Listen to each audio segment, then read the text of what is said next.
Andy, how long have you been working down there at Casey now, and what is a day in the life like for you?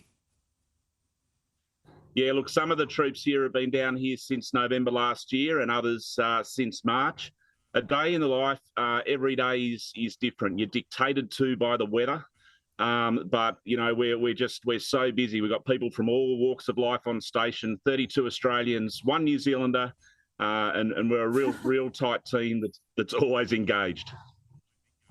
How do people cope with the cold and the extreme weather and the darkness? It doesn't look too dark there now. Does it ever get completely dark for the entire day, or are you lucky you're up far enough north? Yeah, we're lucky at Casey in that we've had a few hours of daylight each day recently. Some of the other stations have had 6 weeks of darkness. Look, coping with the cold, coping with the lack of light. The Australian Antarctic Division's done this before many times. So we have vitamin D tests before we come down here. We get supplements where we need it. We're very well educated on the importance of sleep and routine. And, you know, most importantly, we look after each other as a team, as they do on every station. And that's the answer. That's how we get through the cold and we get through the dark.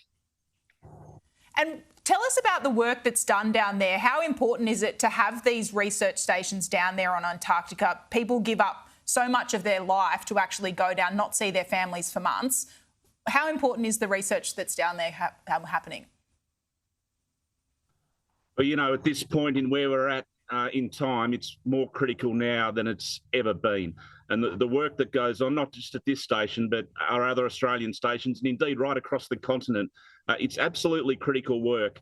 And the winter stations in particular, whilst we don't do as much of the science as they do over the busy summer period, we keep the stations alive and we keep that link in the chain constant. It's just such critical work.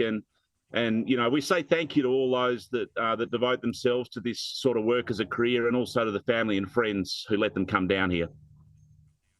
Andy Warton, Casey station leader down there in Antarctica, braving the cold. If anyone thought they were cold in their house here in Australia, I think you might have to think again. Thanks so much for your time. I really appreciate it today.